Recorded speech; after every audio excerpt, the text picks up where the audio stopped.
Bien, muy bien, hermanos, vamos a entrar en nuestros últimos ya momentos, esta última parte del culto, en nuestro comentario de la palabra de Dios, y vamos a continuar en el Evangelio de Lucas y en ese capítulo 2, donde tenemos el pasaje sobre el nacimiento de nuestro Señor Jesucristo. De manera que el capítulo 2 de Lucas nos habla extensamente del hecho mismo del nacimiento de Jesús.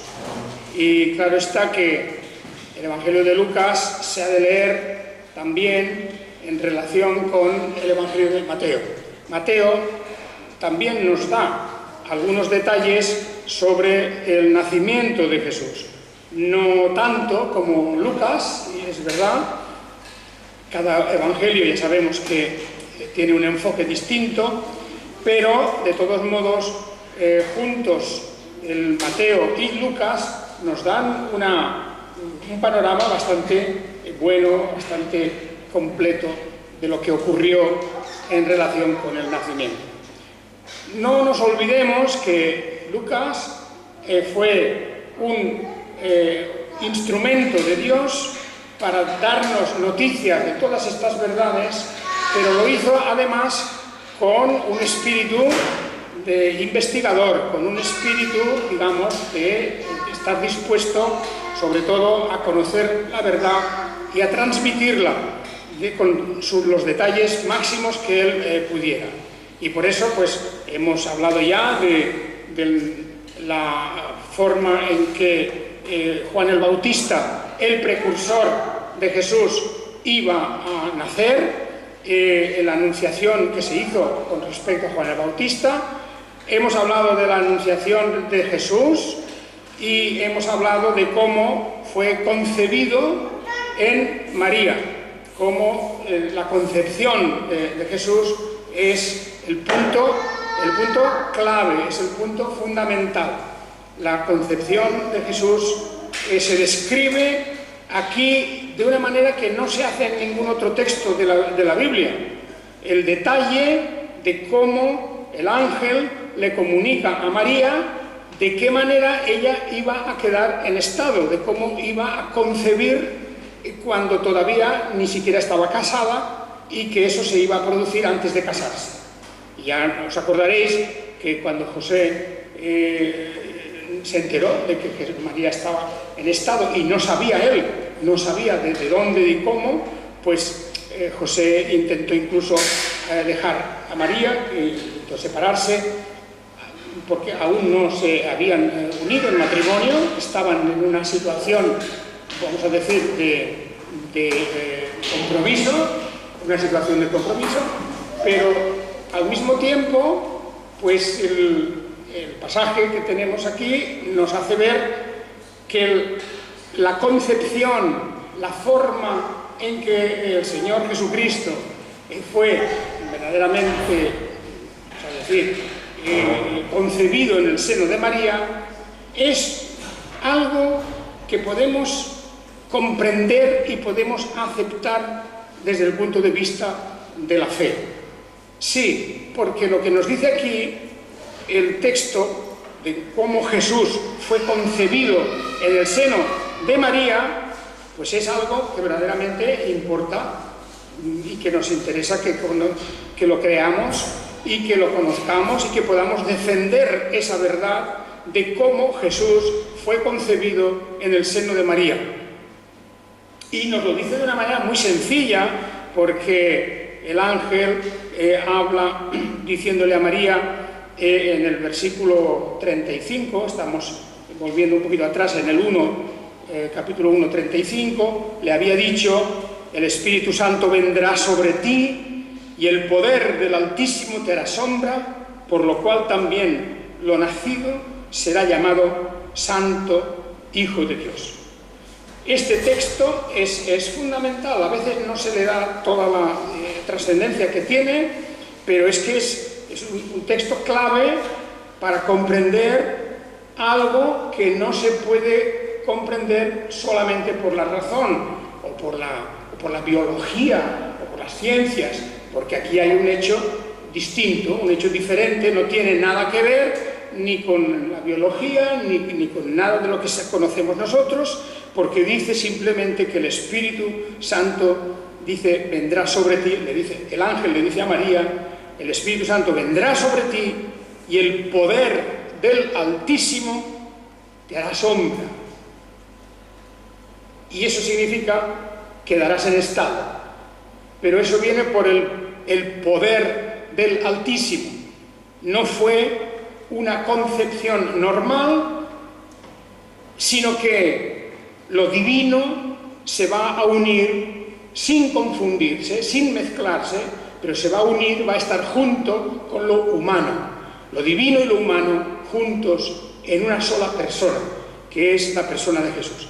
Este es un texto fundamental y creo que hay que leerlo muchas veces porque aquí nos habla del poder del Altísimo, el poder.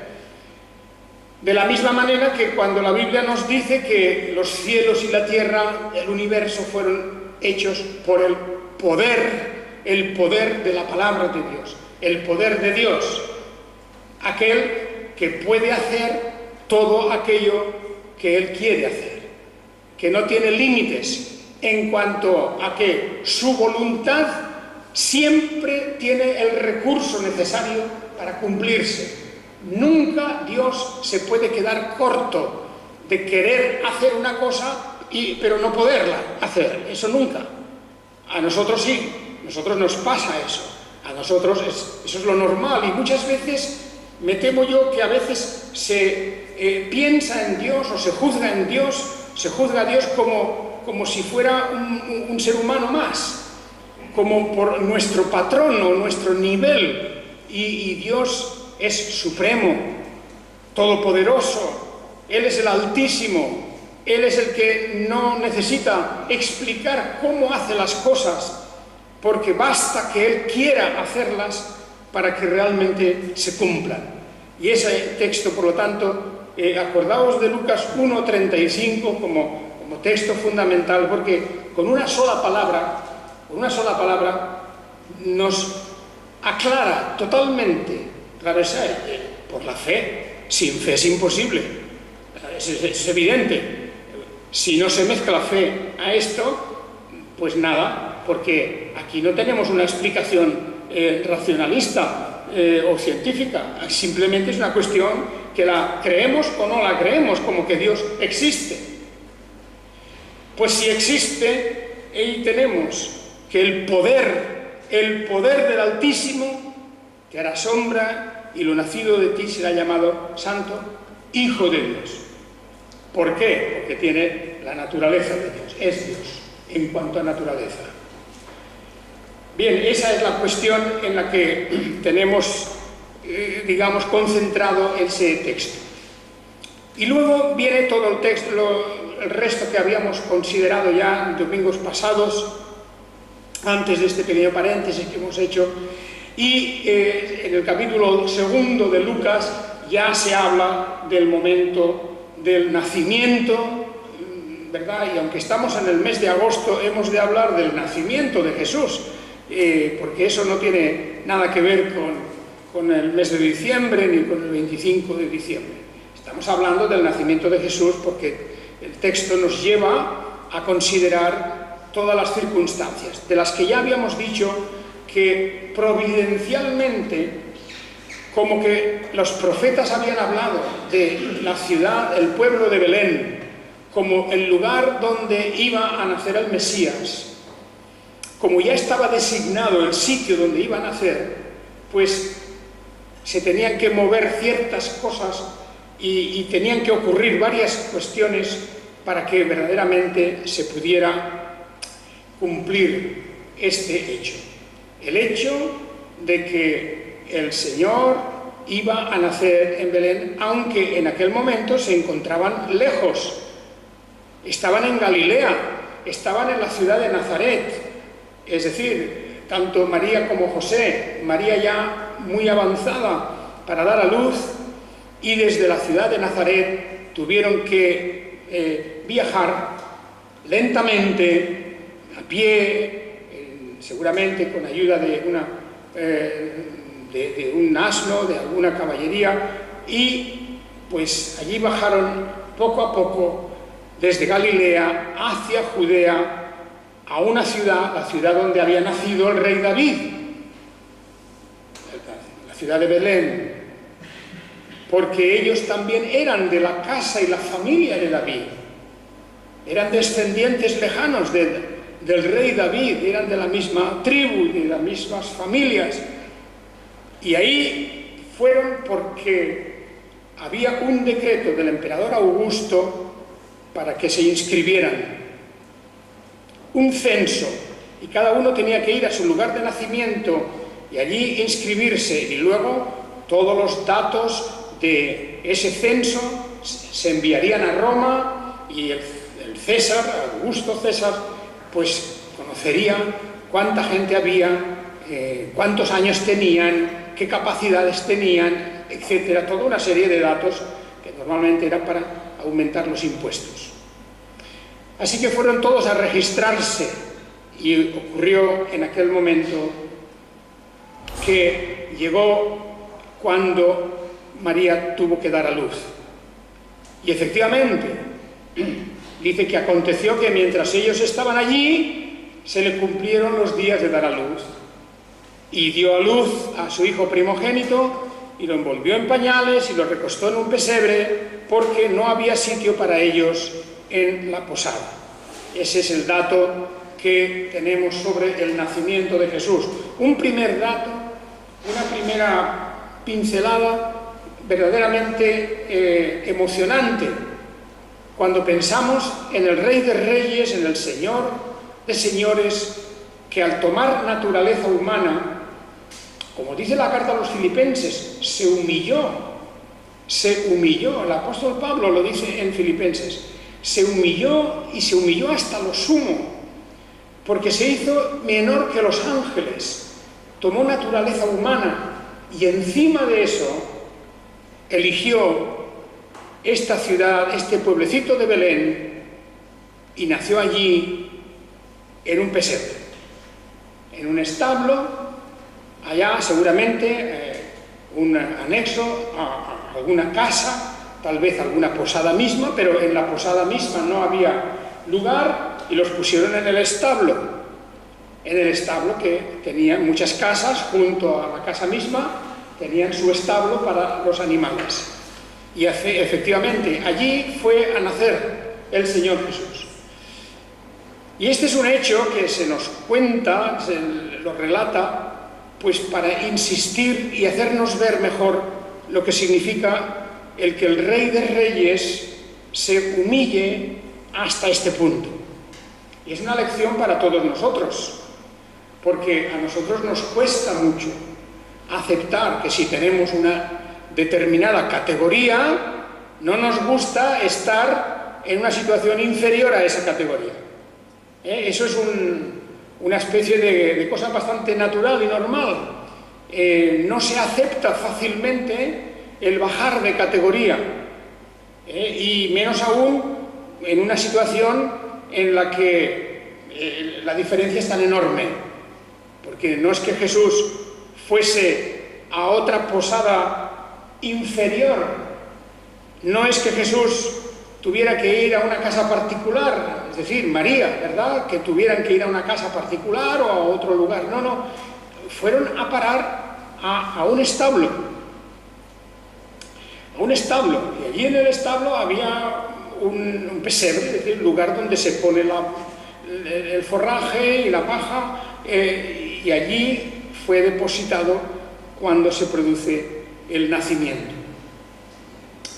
Con toda razón, las Escrituras, el apóstol Pablo particularmente, tanto en la carta a los Filipenses como en Colosenses, en estos lugares, habla con ese éxtasis sobre el ejemplo de nuestro Señor Jesucristo, que se humilló, que renunció a venir de otra manera.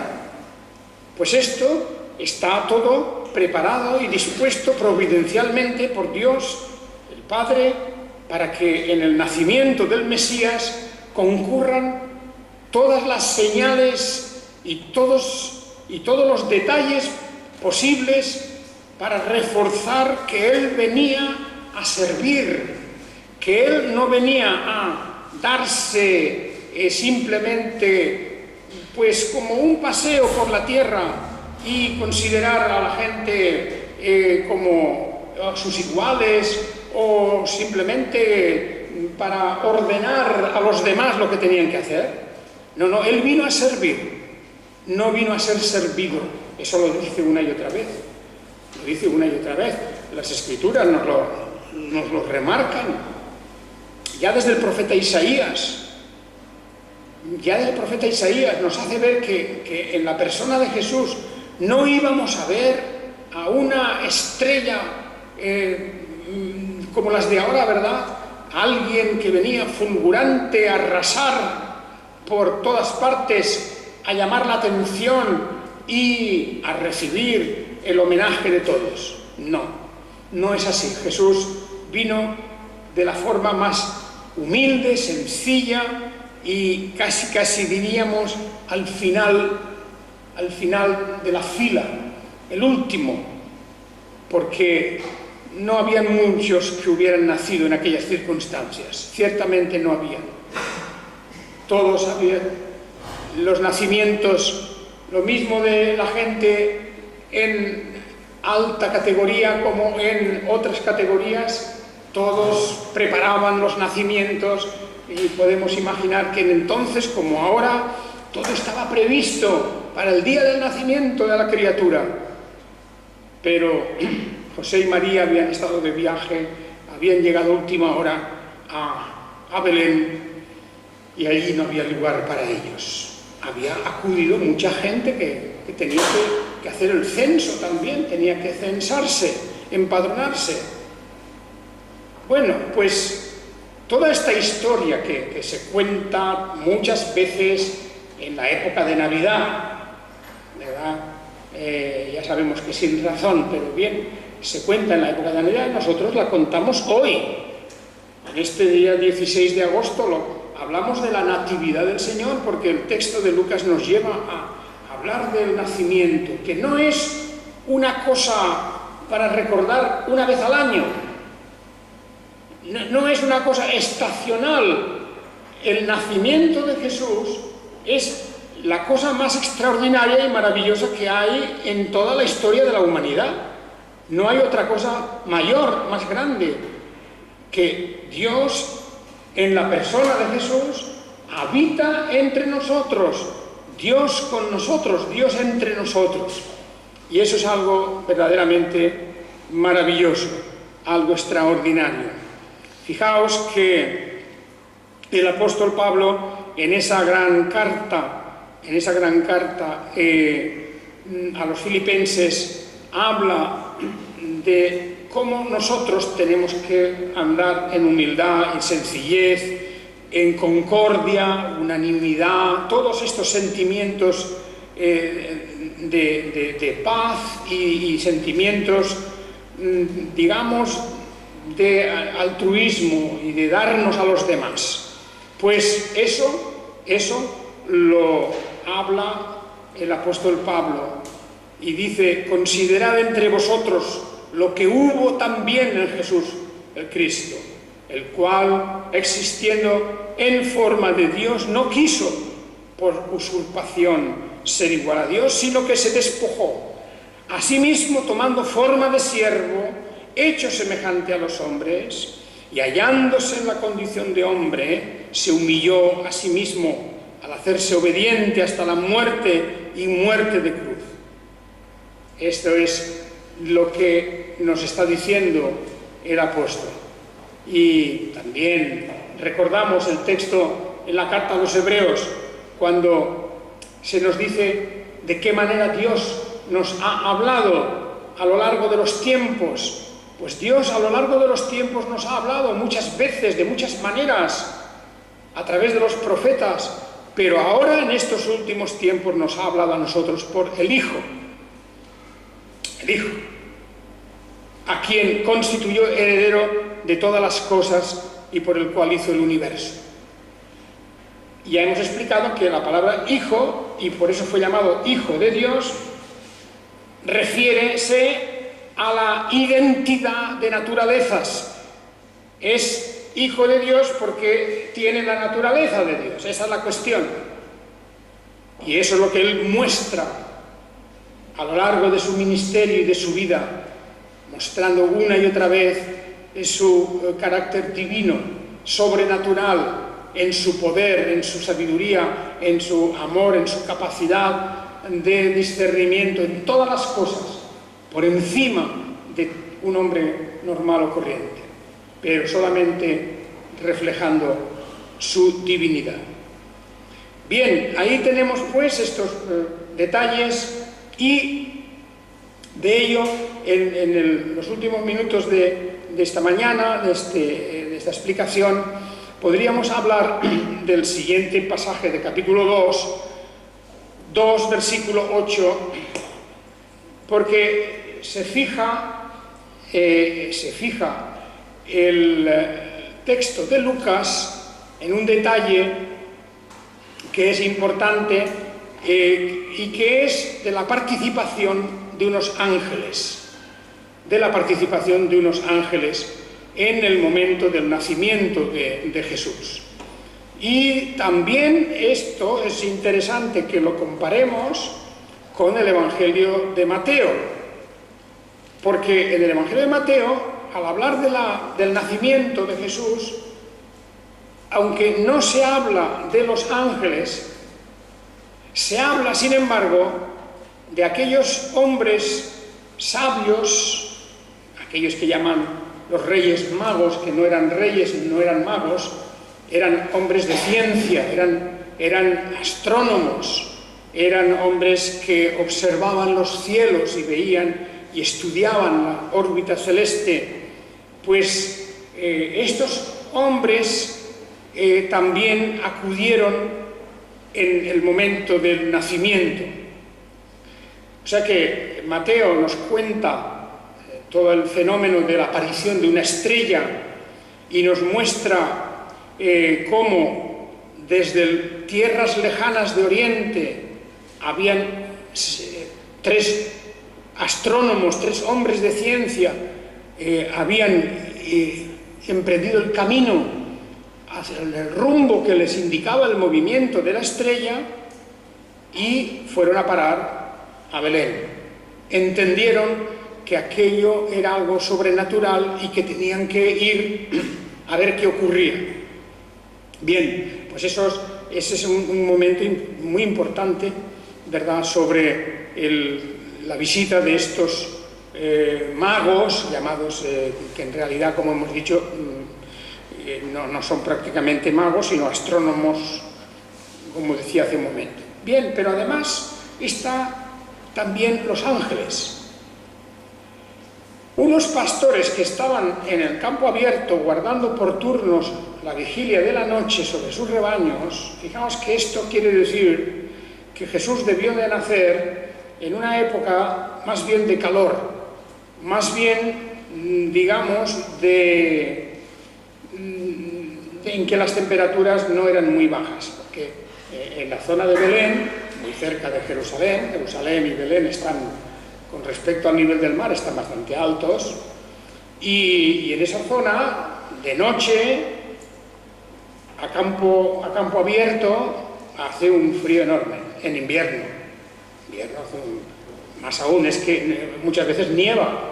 Jerusalén en invierno nieva, casi siempre, y toda esa zona de Belén, etcétera, también, porque Belén y Jerusalén están al lado, muy poquitos kilómetros uno del otro.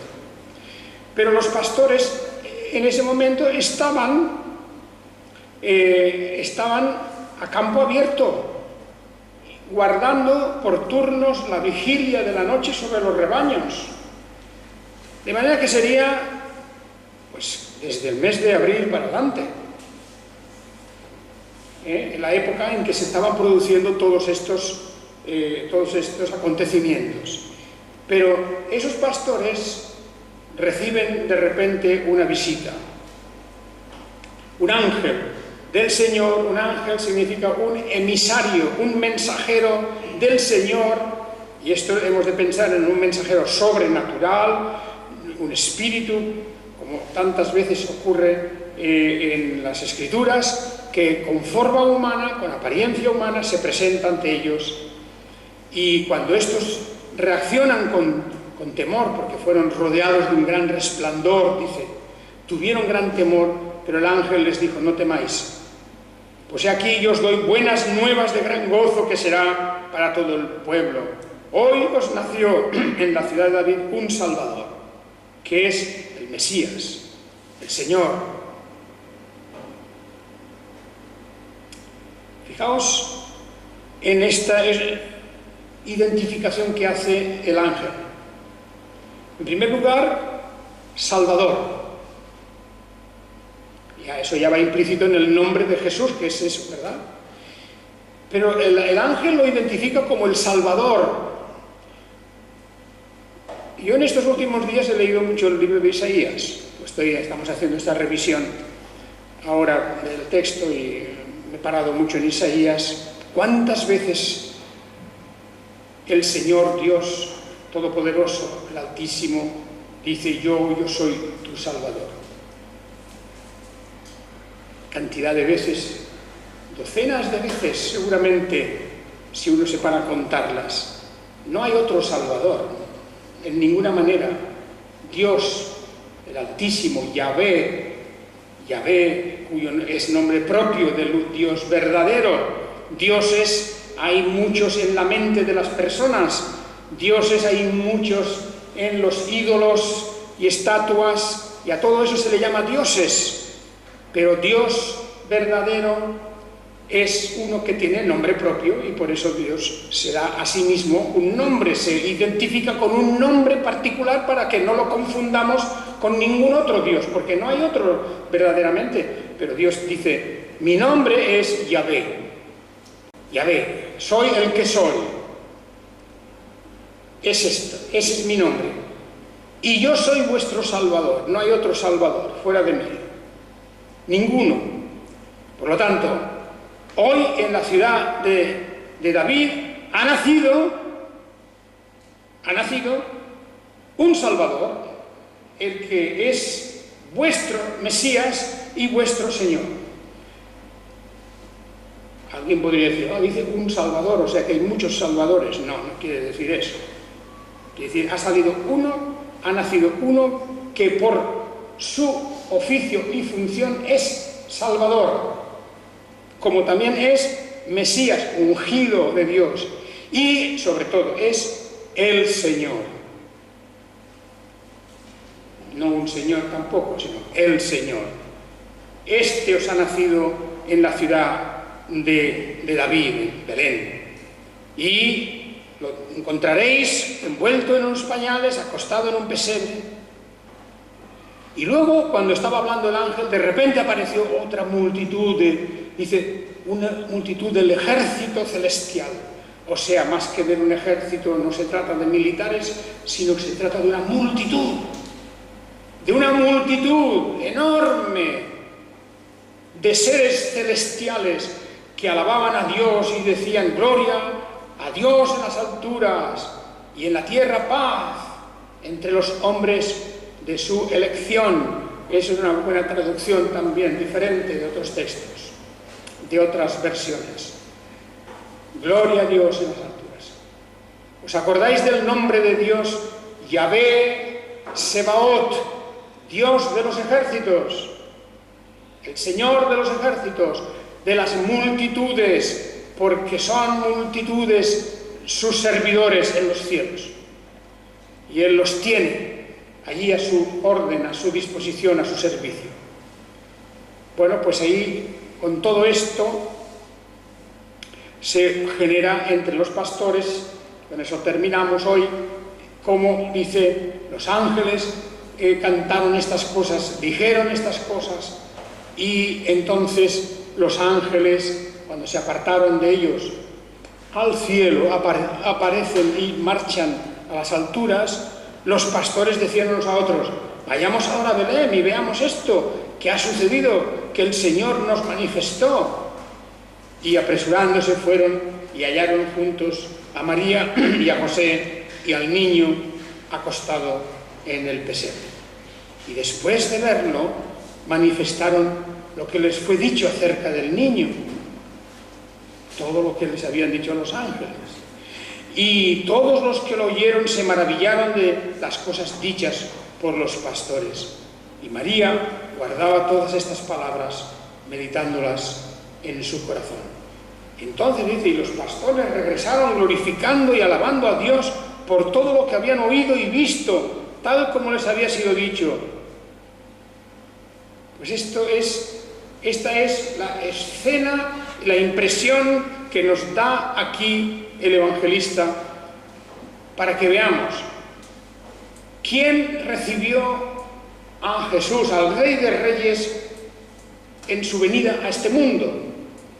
Unos simples pastores. No fueron los embajadores de las naciones, no fueron reyes y príncipes a visitarlo a Belén. No fue la nobleza, no fueron los ricos, no fueron las grandes compañías de las gentes religiosas, por ejemplo, de los sacerdotes, de los sumos sacerdotes. Nadie de todos estos no estaban allí, porque el Señor tuvo a bien enviar sus ángeles, sus emisarios, sus mensajeros, se los envió a unos pastores a campo abierto, al ras del cielo, estaban allá. Y estos pastores fueron los primeros en conocer que Jesús había nacido, que se había hecho por fin cierto aquello que Dios iba a habitar en medio de su pueblo. No en un tabernáculo como antes. Dios habita, pero no habita en casas hechas con manos de hombres. Dios habita entre nosotros y viene a hacerlo de la manera más real y verdadera, y es haciéndose humano como nosotros. Se humilló tomando naturaleza humana, inferior a los ángeles. Y ya lo tenemos aquí, ya está aquí, ya ha venido. Lo que los profetas habían anunciado y habían dicho tantas veces, por fin se cumplió. Ahora, a partir de ese momento, Jesús aparecerá delante de los suyos como un hombre, porque Él tendrá el cuerpo de un hombre, actuará como un hombre, es un hombre verdadero, sin pecado, sin corrupción, sin ningún defecto, pero al mismo tiempo no venía con todo el poder y la gloria de la divinidad. No, también dice la carta a los Filipenses, se despojó, es como si se hubiera quitado el manto rico de la divinidad y lo hubiera dejado en los cielos, y aparece aquí como Dios y como hombre, pero no para deslumbrar con la luz cegadora de su divinidad y de su poder, sino que vino con la humildad de lo humano. A partir de ese momento Jesús aparecerá delante de los suyos como humano. Y ya veremos en este Evangelio que hay, claro, momentos en que brilla su divinidad. Hay momentos en que se hace ver que Él es verdaderamente el Dios eterno y el Dios verdadero. Pero eso ya llegará en su momento. Hagamos, hermanos, todos nosotros un gran esfuerzo siempre en entender algo que la Biblia nos dice repetidas veces y de muchas maneras, que se ha producido aquí la unión de lo divino con lo humano. Y que esa unión era necesaria para producir nuestra salvación. Cuando Jesús muere en la cruz, naturalmente lo que muere es su naturaleza humana, su cuerpo humano. En ese sentido, vemos que hay siempre una unión, pero no una confusión, no se ha mezclado todo. esa unión está, por otra parte, guardando la identidad de cada parte.